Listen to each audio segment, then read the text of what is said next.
अगर हम महत्वपूर्ण देखें उत्तर इसके प्रदेश की जरिए। सियासत के लिए है, उसकी वजह साफ तौर पर है। इससे पहले जो पंचायत के जो सदस्यों के चुनाव आए थे, उसके बाद बीजेपी को जो नुकसान हुआ था, उसके बाद उनकी भी साख दांव पर है।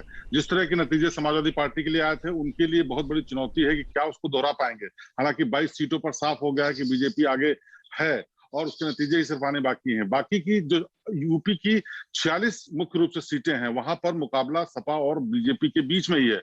और यही चुनौती दोनों पार्टियों के लिए बेहद अहम है, क्योंकि बीजेपी को विधानसभा चुनाव से पहले ही अपना मेटल साबित करना है।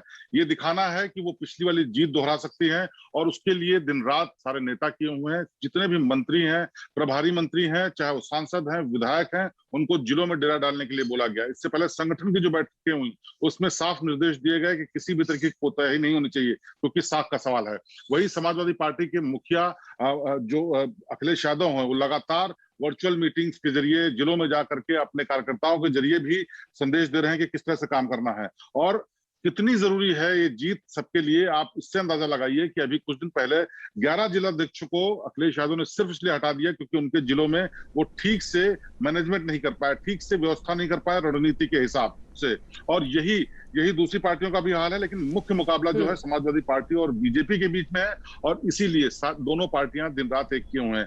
हालांकि अभी अगर देखा जाए तो पर्दा बीजेपी का भारी दिखता है, चाहे वो इस वजह से हो कि वो सत्ता में है, जैसा कि आरोप लगा रहे हैं अखिलेश यादव, क्योंकि सरकार जब उनकी थी तो उनके साथ भी ऐसा ही था। लेकिन अभी जो हालात हैं उसके हिसाब से बीजेपी थोड़ा बड़ा बढ़त बनाए अभी हुए है। भदौरिया जी भी लगाएंगे शिवेंद्र, तमाम जिलों में शिवेंद्र अभी भदौरिया जी भी यही कहेंगे कि ये तो सत्ता में है, सबको अपनी तरफ कर ही लेते हैं, चुनाव के पहले चुनाव के बाद।